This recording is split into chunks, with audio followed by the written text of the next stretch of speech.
Welcome children.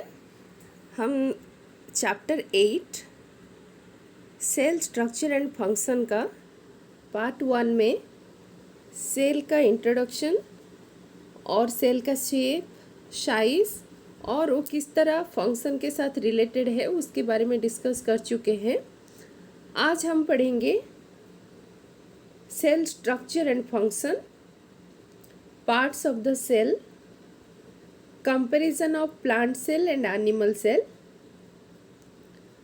तो सबसे पहले हम शुरू करते हैं सेल स्ट्रक्चर एंड फंक्शन। बच्चों, हमने जैसे आपको बताया था कि इन ईच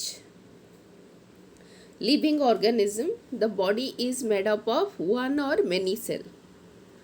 अगर ये अमीबा है तो एक सेल से बना हुआ है। अगर कोई मल्टी सेलुलर ऑर्गेनिज्म है जैसे लाइक ह्यूमन बीइंग तो उसमें काफ़ी सारे सेल्स है। ठीक है। और बच्चों, आप जानते हैं कि हमारे बॉडी में डिफरेंट ऑर्गन्स है। इस तरह हर कोई हायर एनिमल्स जो है, प्लांट्स जो है, उसमें ऑर्गन्स है। ठीक है। सो ये जो ऑर्गन है हमारे बॉडी में, ये डिफरेंट फंक्शन परफॉर्म करते हैं। जैसे हमारे डाइजेस्टिव सिस्टम है। डाइजेस्टिव सिस्टम में क्या क्या है? डाइजेस्टिव सिस्टम में आप buccal cavity, oesophagus, stomach, intestine, ये सारे हैं। उसी तरह आपका डाइजेस्टिव सिस्टम का काम क्या है? Digestion, assimilation, absorption. ठीक है। उसी तरह सर्कुलेटरी सिस्टम है, एक्सक्रीटरी सिस्टम है। तो ये जो सिस्टम है बच्चों, उसमें बहुत सारे ऑर्गन्स है और ऑर्गन्स को मिलाकर एक सिस्टम बनता है जो कि एक स्पेसिफिक फंक्शन करता है। ठीक है। तो ये जो डिफरेंट ऑर्गन्स है बॉडी में, चाहे वो एनिमल हो या प्लांट हो, वो एक स्पेसिफिक फंक्शन परफॉर्म करते हैं। जैसे मैं आपको बताऊंगी, लीवर का फंक्शन पैनक्रियास नहीं करता, पैनक्रियास का फंक्शन स्टोमक नहीं करता। ठीक है। तो सब ऑर्गन अपना अपना स्पेसिफिक काम करते हैं। उसी तरह प्लांट में भी देख लो बच्चों, स्टेम का जो फंक्शन है वो लीफ नहीं करता, लीफ का जो फंक्शन है फ्रूट नहीं करता। तो इस तरह सारे जो ऑर्गन्स होते हैं, चाहे वो प्लांट बॉडी या एनिमल बॉडी, उनका एक स्पेसिफिक फंक्शन होता है। ठीक है। एंड ये जो ऑर्गन है, ऑर्गन किस चीज़ से बना हुआ है? ऑर्गन बने हुए हैं टिश्यू से। ऑर्गन बने हुए हैं टिश्यू से। तो बच्चों, टिश्यू क्या है? Tissue is the group of cell performing a common function. Tissue एक सेल का ग्रुप है जो कि एक कॉमन फंक्शन करते हैं। ठीक है। उसी तरह ऑर्गन क्या है? It is A group of tissue which performs A common function. ठीक है। तो ऑर्गन टिश्यू से बना हुआ होता है और टिश्यू में सेल्स होते हैं जो कि एक कॉमन फंक्शन परफॉर्म करते हैं। ठीक है। So tissue is a group of similar type of cell performing a particular function. ये डेफिनेशन बच्चों आपको याद रखना है। ठीक है। तो अभी हम देखेंगे कि ये cell, tissue, organ and organ system में क्या क्या रिलेशन है। अब देखो बच्चों, ये एक सेल है, देख रहे हो? अभी ये एक जैसा काफ़ी सारे सेल मिलते हैं तो वो टिश्यू बनता है। और काफ़ी सारे इस तरह का टिश्यू अगर मिलते हैं तो वो एक स्पेसिफिक ऑर्गन बनाता है। जैसे यहाँ पर हार्ट बना हुआ है, और ये हार्ट के साथ अगर ब्लड वेसल मिल जाए, जैसे आर्टरी एंड वेन मिल जाए, तो वो एक ऑर्गन सिस्टम बनाता है। ठीक है। ये डायग्राम में दिखाया गया है कि ऑर्गन सिस्टम जो कि एक पर्टिकुलर फंक्शन करते हैं, उसका काम है सर्कुलेशन। ठीक है। फिर ऑर्गन सिस्टम, इस तरह बहुत सारे ऑर्गन सिस्टम मिलकर एक ऑर्गेनिज्म बनते हैं। ठीक है बच्चों, मैं रिपीट कर रही हूँ आपको फिर से आपके लिए। सेल हम बता चुके हैं, it is the smallest unit, okay, structural and functional unit. तो सेल, काफ़ी सारे सेल जब मिलते हैं तो टिश्यू बनते हैं।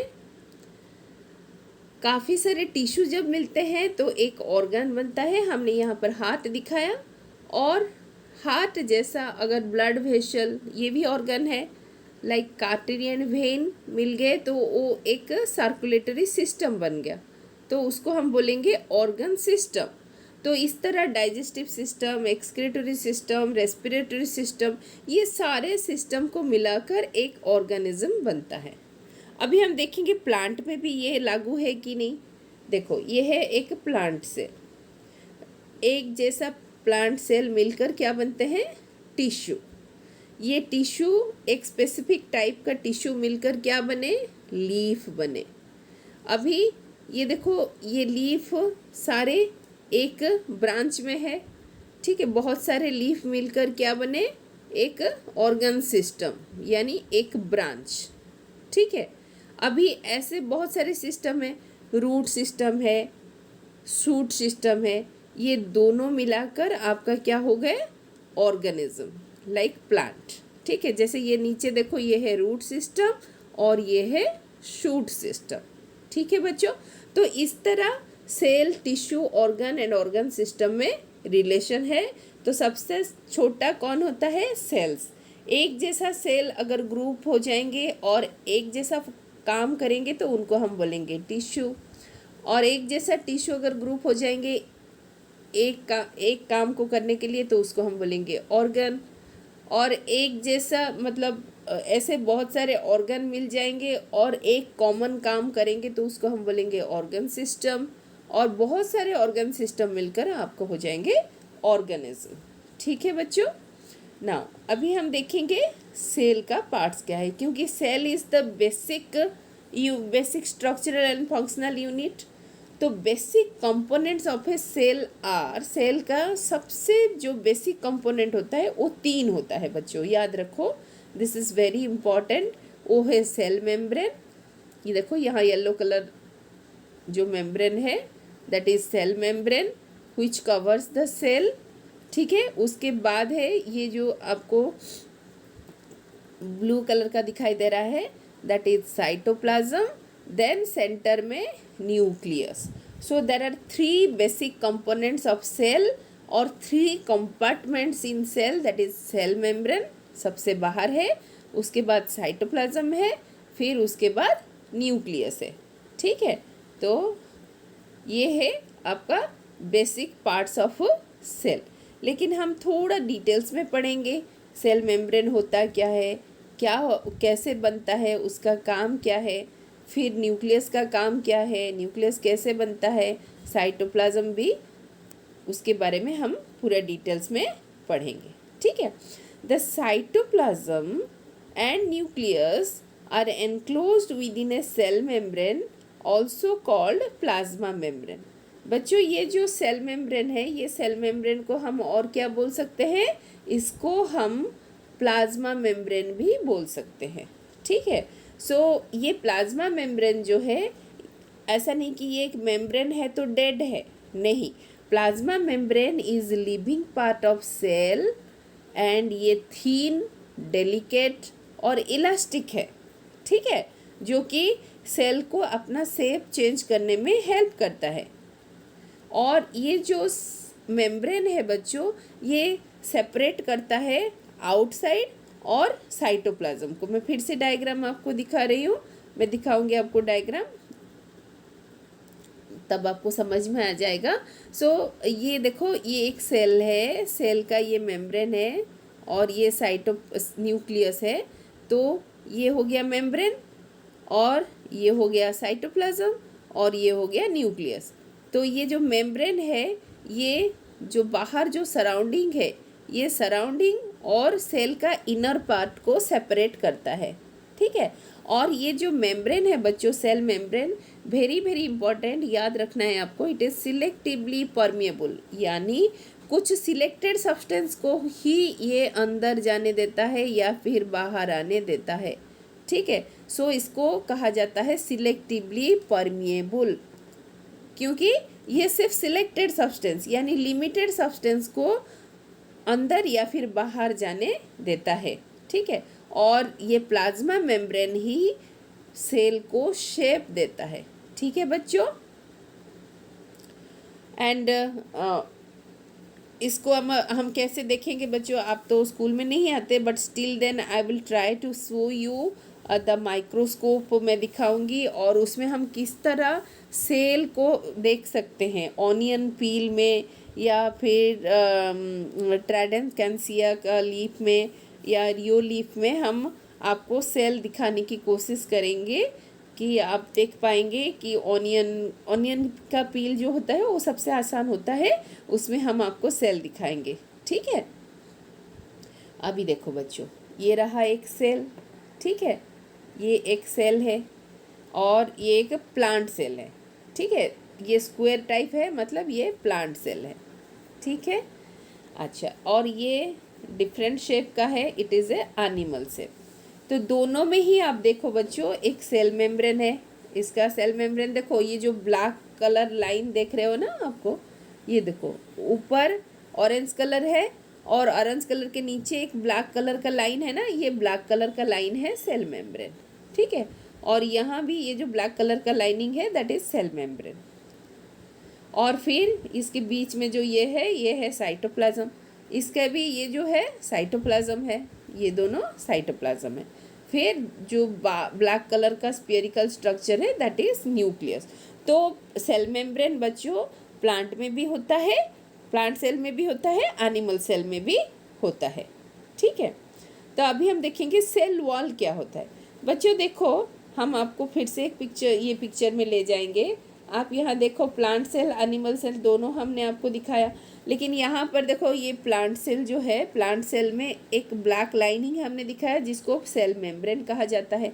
लेकिन सेल मेम्ब्रेन के बाहर ये जो देख रहे हो ऑरेंज कलर का एक लाइनिंग है बच्चों, हम उसको रेड से कर रहे हैं आउटलाइन, तो ये है सेल वॉल। तो सेल वॉल किस में होता है? प्लांट सेल में होता है, एनिमल सेल में सेल वॉल नहीं होता। ठीक है, प्लांट सेल में सेल वॉल होता है, और जो कि प्लाज्मा मेम्ब्रेन के ऊपर यानी बाहर होता है। सो ये है सेल वॉल जो कि सेल मेम्ब्रेन के बाहर होता है, और ये सिर्फ प्लांट सेल में होता है, एनिमल सेल में नहीं होता। तो चलिए अब देखते हैं सेल वॉल के बारे में क्या पढ़ेंगे हम। तो प्लांट सेल में सेल मेम्ब्रेन के साथ साथ सेल वॉल होता है जो कि थिक होता है। ठीक है, मोटा होता है, जैसे पिक्चर में आपने देखा कि प्लाज्मा मेम्ब्रेन से ये थिक है। ठीक है, और ये जो सेल वॉल है इसका काम क्या है? It provides protection to the plant cell, plant cell को प्रोटेक्शन देता है। ठीक है, और किससे प्रोटेक्शन देता है? देखो बच्चों, ये एनवायरनमेंट में टेम्परेचर हमेशा चेंज होता रहता है, तो लेकिन प्लांट को ग्रो करने के लिए तो एक कांस्टेंट टेम्परेचर चाहिए ना, लेकिन ये जो वेरिएशन होता है टेम्परेचर हमेशा चेंज होता रहता है, वो चेंज टेम्परेचर के अगेंस्ट में ये प्रोटेक्शन देता है। मान लो बहुत ज़ोर से हाई विंड हुआ, वो भी प्लांट के लिए खतरा साबित हो सकता है, इसीलिए हाई विंड स्पीड को भी ये रेजिस्ट करता है, यानी प्लांट को उससे प्रोटेक्ट करता है। एटमॉस्फेरिक मॉइस्चर, एटमॉस्फेयर में अगर मॉइस्चर ज़्यादा हो जाए, वाटर कंटेंट ज़्यादा हो जाए तो भी प्लांट के लिए खतरा होता है, तो उसी से भी सेल वॉल प्लांट सेल को बचाता है। तो प्लांट सेल वॉल का जो काम है बच्चों, मेनली प्रोटेक्शन है। किससे प्रोटेक्शन देता है? High wind speed, atmospheric moisture and temperature से वो प्लांट सेल को प्रोटेक्शन देता है। ठीक है बच्चों, एंड क्योंकि वो सबसे बाहर होता है और मोटा भी होता है, इसीलिए वो temperature, moisture and atmospheric moisture and wind speed से प्रोटेक्शन देता है। लेकिन बच्चों प्लांट को ये सेल वॉल की ज़रूरत क्यों है, एनिमल को क्यों नहीं है? देखो बच्चों, अगर हमको जैसे एनिमल को ठंड लगा तो कोई गर्म जहाँ होता है उस जगह पे चले जाएंगे जहाँ लो टेम्परेचर है, मॉइस्चर ज़्यादा है तो जहाँ कम मॉइस्चर है वहाँ चले जाएंगे, बिकॉज दे कैन मूव। लेकिन बच्चों plant they can not move, so भगवान ने उनको सेल वॉल दे दिया कि आप तो मूव नहीं कर पाओगे, एक जगह पर रुकोगे, तो आपको प्रोटेक्शन देने के लिए सेल वॉल है। ठीक है, अभी हम देखेंगे दूसरा जो बेसिक स्ट्रक्चर है, हमने बताया था, दैट इज साइटोप्लाज्म। ठीक है, cytoplasm is a jelly like substance. Jelly आप जानते हो बच्चों, आप खाते हो सब लोग भी। ठीक है, तो जेली की तरह एक सब्सटेंस है, और वो किसके बीच है? It is present between the plasma membrane and nucleus. ये दोनों के बीच जो ये पार्ट है, इसको कहा जाता है साइटोप्लाज्म। ठीक है, तो अभी हम देखेंगे ये साइटोप्लाज्म में क्या क्या होता है। इसमें साइटोप्लाज्म के अंदर बच्चों बहुत सारे अलग अलग कंपोनेंट्स होते हैं, अदर स्ट्रक्चर होते हैं, उसको कहा जाता है ऑर्गेनेल्स। ठीक है, तो सेल ऑर्गेनेल्स कहा जाता है। साइटोप्लाज्म के अंदर जो बहुत सारे ऑर्गन्स होते हैं, बहुत सारे स्ट्रक्चर्स, नॉट ऑर्गन्स, और स्ट्रक्चर्स होते हैं, उसको क्या कहा जाता है? Organelles of sales. ओके, अच्छा, अभी इसके अलावा क्या होता है? वो जो ऑर्गेनेल है वो क्या क्या है बच्चों? ऑर्गेनेल का डिटेल्स तो हम अभी नहीं पढ़ेंगे, आप क्लास 9th में पढ़ोगे, लेकिन हम आपको बता देते हैं वो ऑर्गेनेल्स क्या क्या होते हैं। ठीक है, mitochondria, Golgi body, ribosome, lysosome, endoplasmic reticulum, ये सारे ऑर्गेनल्स यानी components in the cytoplasm, cytoplasm का कंपोनेंट्स है। ठीक है, ये देखो मैं आपको डायग्राम दिखा रही हूँ, ये है सेल मेम्ब्रेन। ठीक है, ये बाहर का जो है ये है सेल मेम्ब्रेन। ठीक है, ये हो गया न्यूक्लियस। अभी बीच में जो है grey colour, that is jelly like substance, और ये साइटोप्लाज्म है। अभी साइटोप्लाज्म में आप देख रहे हो ना बच्चों, आप ऑरेंज कलर का, ग्रीन कलर का, येलो कलर का, डिफरेंट शेप का स्ट्रक्चर है। तो ये सब है components of cytoplasm.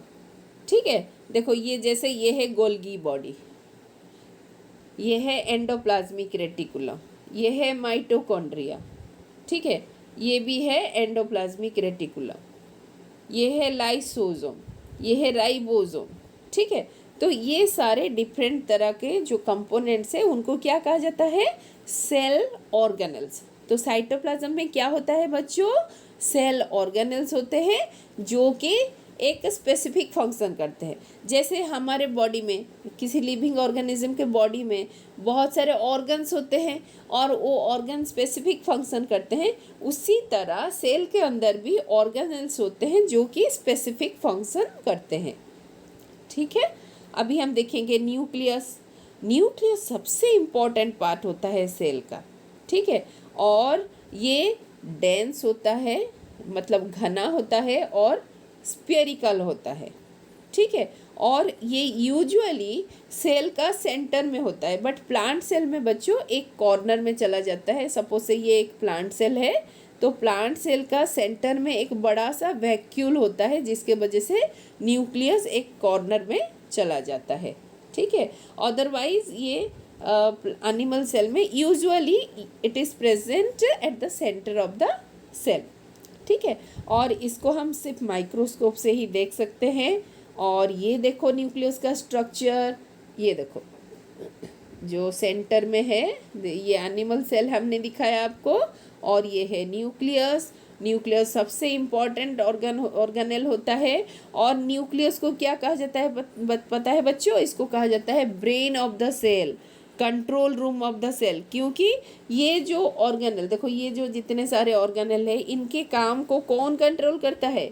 Nucleus control करता है, इसलिए उसको कंट्रोल रूम कहा जाता है। जैसे हमारे बॉडी के सारे फंक्शन को कौन कंट्रोल करता है? ब्रेन करता है ना, तो इसको उसी तरह सेल का ब्रेन कहा जाता है। ठीक है, अभी हम न्यूक्लियस का स्ट्रक्चर थोड़ा डिटेल्स में पढ़ेंगे। Nucleus is separated from the cytoplasm by a membrane called nuclear membrane. हम आपको दिखाते हैं न्यूक्लियर मेम्ब्रेन क्या है। देखो बच्चों, देखो ये है न्यूक्लियस। न्यूक्लियस के चारों तरफ आप एक देख रहे होंगे पर्पल कलर का एक पतला सा मेम्ब्रेन, पर्पल कलर का स्ट्रक्चर है, और उसके चारों तरफ देखो ये जो है बच्चों डॉटेड लाइन है, देख रहे हो ना, ये डॉटेड लाइन है। So this is the nuclear membrane, इसको न्यूक्लियर मेम्ब्रेन कहा जाता है। और इसके अंदर जो ऑरेंज कलर का स्ट्रक्चर देख रहे हो उसको क्या कहा जाता है, न्यूक्लियोप्लाज्म, जिसमें कि थ्रेड लाइक स्ट्रक्चर्स होते हैं, हमको दिखाई नहीं दे रहा है, वो है क्रोमोजोम, ठीक है। और इसके सेंटर में और एक स्फेरिकल स्ट्रक्चर होता है जिसको कहा जाता है न्यूक्लियोलस, उसको कहा जाता है न्यूक्लियोलस, ठीक है। उसी पॉइंट्स को हम यहाँ पर लिख रहे हैं बच्चों। सो ये देखो, हम यहाँ पर न्यूक्लियर मेम्ब्रेन है, उसके बाद मेम्ब्रेन इज पोरस, मेम्ब्रेन में पोर होता है। पोर कैसे होगा, देखो ऐसे ऐसे, ये अगर ऐसे डॉटेड स्ट्रक्चर हमने दिखाया ना आपको, तो ये है पोर। सो ये पोर के थ्रू न्यूक्लियस से जो चीज़ है वो साइटोप्लाज्म तक बाहर जाता है, ठीक है। और साइटोप्लाज्म से सब्सटेंस न्यूक्लियस के अंदर आता है, ठीक है। और इसके अंदर हमने आपको दिखाया थ्रेड लाइक स्ट्रक्चर होते हैं जिसको क्रोमोजोम कहा जाता है। और क्रोमोजोम में क्या होता है, जीन्स होते हैं। जीन के बारे में आपने सुना होगा, जो कि हमारे कैरेक्टर को कंट्रोल करता है, और वो कैरेक्टर पापा मम्मी से हमारे तक लाता है, ठीक है। तो एक जनरेशन से दूसरे जनरेशन तक लेता है। तो थ्रेड लाइक स्ट्रक्चर को हम क्या बोलते हैं, क्रोमोजोम। और क्रोमोजोम में क्या है बच्चों, जीन्स है, जो कि हमारे कैरेक्टर को रेगुलेट करता है और कैरेक्टर को इनहेरिट करता है, ठीक है। और जीन में जेनेटिक कोड है बच्चों, जो कि आप हायर क्लास में पढ़ोगे, और वही कोड ही हमारे जो फिजिकल कैरेक्टर है उसको डिटरमाइन करता है। ये देखो बच्चों, न्यूक्लियस का स्ट्रक्चर, पूरा स्ट्रक्चर, ये है न्यूक्लियर मेम्ब्रेन बाहर का, ये है न्यूक्लियर मेम्ब्रेन। और ये न्यूक्लियर मेम्ब्रेन में आप क्या देख रहे हो बच्चों, ये है न्यूक्लियर पोर, बीच बीच में देखो, जिसके थ्रू आपका सब्सटेंस साइटोप्लाज्म से इसके अंदर और न्यूक्लियस से साइटोप्लाज्म तक सब्सटेंस का ट्रांसपोर्ट होता है। फिर आप देख सकते हो ये है न्यूक्लियोप्लाज्म, ठीक है। न्यूक्लियोप्लाज्म में ये कुछ डॉटेड स्ट्रक्चर देख रहे हो, ये सब कुछ नहीं है, क्रोमोजोम है, ठीक है। ये सारे क्रोमोजोम है। और इसको क्या कहा जाता है, क्रोमाटिन मटेरियल भी कहा जाता है। और इसमें जीन्स होते हैं जो कि हमारे कैरेक्टर को रेगुलेट करते हैं। और ये सेंटर में और एक स्फेरिकल स्ट्रक्चर है जिसको कहा जाता है न्यूक्लियोलस, ठीक है। तो न्यूक्लियस में क्या क्या है बच्चों, न्यूक्लियर मेम्ब्रेन जो कि पोरस है, जो कि साइटोप्लाज्म से न्यूक्लियस के अंदर, न्यूक्लियस से साइटोप्लाज्म के अंदर सब्सटेंस को ट्रांसपोर्ट करने में हेल्प करता है। फिर एक न्यूक्लियोप्लाज्म होता है, न्यूक्लियोप्लाज्म में थ्रेड लाइक स्ट्रक्चर होते हैं जिसको क्रोमोजोम कहा जाता है। क्रोमोजोम में जीन्स होते हैं, और जीन हमारे कैरेक्टर को एक जनरेशन से दूसरे जनरेशन तक ले जाते हैं। और एक स्फेरिकल न्यूक्लियस होता है। अभी हम देखेंगे फंक्शन ऑफ न्यूक्लियस। हमने आपको बताया it is the control room of the cell. तो सारे सेल का जो फंक्शन है बच्चों उसको ये कंट्रोल करता है, इसीलिए इसको कंट्रोल सेंटर या फिर control room of the cell कहा जाता है। और न्यूक्लियस में जीन्स होते हैं, इसीलिए इसको स्टोर हाउस ऑफ जीन भी कहा जाता है, ठीक है। अगर सेल में न्यूक्लियस नहीं होगा तो सेल ना सर्वाइव करेगा, ना कोई स्पेशलाइज्ड फंक्शन करेगा। लेकिन बच्चों कुछ सेल्स है जिनमें कि न्यूक्लियस नहीं है, ठीक है। जैसे आरबीसी में न्यूक्लियस नहीं है, लेकिन आरबीसी क्या डिवाइड होता है, उसका नंबर इंक्रीज होता है, नहीं होता, क्योंकि उसमें न्यूक्लियस नहीं है। तो इस तरह आप कुछ कुछ सेल फाइंड आउट करो जिनमें न्यूक्लियस नहीं है, बट दे आर लिविंग। ऐसा नहीं कि न्यूक्लियस नहीं है तो हम लिविंग नहीं बोलेंगे, क्योंकि उनमें न्यूक्लियस का कोई काम नहीं होता, वो डिवाइड नहीं करते, इसीलिए उनका एक स्पेसिफिक लाइफ स्पैन होता है और कुछ दिनों के बाद उनका काम खत्म और वो भी मर जाते हैं, ठीक है। अभी हम देखेंगे बच्चों protoplasm. The entire content of a living cell is known as protoplasm. पूरा जो हमने बताया cell membrane, cytoplasm and nucleus, ये तीनों लिविंग है। लेकिन प्लांट सेल में हमने सेल वॉल के बारे में बताया, cell wall is non living यानी डेड है। ठीक है, तो सेल वॉल को छोड़ के बाकी जो पार्ट है बच्चों सारे लिविंग है, और वो तीनों पार्ट को हम क्या बोलते हैं, protoplasm. So what is the living part of the cell called, it is protoplasm. Okay, और प्रोटोप्लाज्म में क्या क्या है, cytoplasm and nucleus and plasma membrane is also there. But plasma membrane को हम क्यों इंक्लूड नहीं करें, क्योंकि वो एक सिर्फ मेम्ब्रेन है। ठीक है, and it controls all the metabolic activities of the cell. Metabolic activities मतलब क्या है बच्चों, सेल में जो केमिकल रिएक्शंस होते हैं उसको प्रोटोप्लाज्म कंट्रोल करता है। ठीक है, ये देखो बच्चों, ये है सेल मेम्ब्रेन, ये रह गया बाहर। Okay, this is cell membrane, और यहाँ न्यूक्लियस है, और ये है साइटोप्लाज्म। ये साइटोप्लाज्म एंड न्यूक्लियस को दोनों को क्या कहा जाता है, प्रोटोप्लाज्म। ठीक है, अभी हम देखेंगे plant cell and animal cell में क्या क्या डिफरेंस है, उसके बाद हम आपको डायग्राम दिखाएंगे। प्लांट सेल का सेल वॉल होता है, हम आपको दिखा चुके हैं, लेकिन एनिमल सेल में सेल वॉल नहीं होता। ठीक है, प्लांट सेल में क्लोरोप्लास्ट होता है, इसीलिए वो फोटोसिंथेसिस कर पाता है, लेकिन एनिमल सेल में नहीं होता। ठीक है, प्लांट सेल में एक बड़ा सा वैक्यूल होता है। ठीक है, वैक्यूल क्या है हम आपको डायग्राम इसके बाद दिखाएंगे, आपको पता चल जाएगा। ठीक है, animal cells have small vacuole, इसमें एक ही वैक्यूल होता है और वो बहुत बड़ा होता है, लेकिन एनिमल सेल्स में छोटे छोटे बहुत सारे वैक्यूल्स होते हैं। ठीक है, एंड जैसे सेल प्लांट का जो सेल होता है उसमें लैटिस लाइक स्ट्रक्चर होता है सेल वॉल में, जो कि उसको रिजिडिटी देता है, लेकिन इसमें एनिमल सेल्स ब्लॉबी होता है। ठीक है, ब्लॉबी मतलब क्या है, जैसे स्फीयरिकल स्ट्रक्चर होता है। अभी हम देखेंगे इसमें डिफरेंस क्या है। देखो बच्चों, इसका शेप में तो आपको डिफरेंस पता चल रहा है। ये जनरली क्या होता है, रेक्टेंगुलर या फिर पॉलीगोनल सेल होते हैं प्लांट सेल में, बट एनिमल सेल्स आर जैसे बबल लाइक स्ट्रक्चर्स होते हैं। अभी देखो सेल वॉल में हमने क्या बताया, इसमें बड़ा वैक्यूल होता है, लेकिन इसमें छोटे छोटे वैक्यूल है जो कि हमको दिखाई नहीं दे रहा है, वैक्यूल्स। ठीक है, और इसके अलावा इसका एक सेल वॉल है, देखो ये एक थिक सेल वॉल है, लेकिन एनिमल सेल में ऐसा कोई सेल वॉल नहीं है, सिर्फ इसका प्लाज्मा मेम्ब्रेन है, सेल मेम्ब्रेन है। ठीक है, सो ये थे सारे बच्चों डिफरेंस प्लांट में और एनिमल्स में। और उसके अलावा बच्चों क्या है, प्लांट में क्लोरोप्लास्ट है, ये जो ग्रीन कलर स्ट्रक्चर आप देख रहे हो, ऐसे कोई ग्रीन कलर स्ट्रक्चर आपको एनिमल सेल में दिख रहा है, नहीं है, इसमें क्लोरोप्लास्ट नहीं है, लेकिन इसमें क्लोरोप्लास्ट है, इसलिए फोटोसिंथेसिस कर सकता है। ठीक है, तो अभी आपके लिए ये काम है बच्चों, plant cell and animal cell का कंपैरिजन है। अब देखो सेल मेम्ब्रेन, प्लांट में सेल में भी है, एनिमल सेल में भी है। सेल वॉल प्लांट सेल में है बट एनिमल सेल में एब्सेंट है। न्यूक्लियस दोनों में प्रेजेंट है। न्यूक्लियर मेम्ब्रेन दोनों में प्रेजेंट है। मैं प्रेजेंट को टिक लगा रही हूँ, एब्सेंट को क्रॉस लगाऊंगी। ठीक है, साइटोप्लाज्म दोनों में प्रेजेंट है। प्लास्टिड, जो आप क्लोरोप्लास्ट पढ़ रहे हो ना, उसको प्लास्टिड कहा जाता है।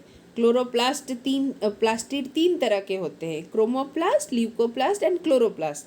और आपने सिर्फ क्लोरोप्लास्ट के बारे में पढ़ा, वो एक प्लास्टिड होता है। प्लास्टिड किस में होता है बच्चों, प्लांट सेल में होता है, बट एनिमल सेल में नहीं होता। और वैक्यूल क्या होता है, प्लांट सेल में होता है बट वो बिग होता है। ठीक है, वो बिग होता है। ठीक है, लेकिन एनिमल सेल में क्या होता है, स्मॉल होता है। ठीक है बच्चों, तो वैक्यूल भी दोनों में है, लेकिन प्लांट सेल में बड़ा होता है, एनिमल सेल में छोटा होता है। ठीक है बच्चों, तो इसके साथ हमारा सेल चैप्टर ख़त्म होता है, और आशा करती हूँ कि आपको मैंने जो जो डायग्राम दिखा के आपको समझाया तो आपको अच्छी तरह समझ में आ गया होगा। स्टिल देन आपका अगर कुछ डाउट है तो आप कमेंट सेक्शन में मुझे पूछ सकते हो। प्लीज़ स्टे ट्यून्ड बच्चों, हम दूसरे चैप्टर के साथ बहुत जल्दी पहुंच रहे हैं। Thank you very much for watching this video.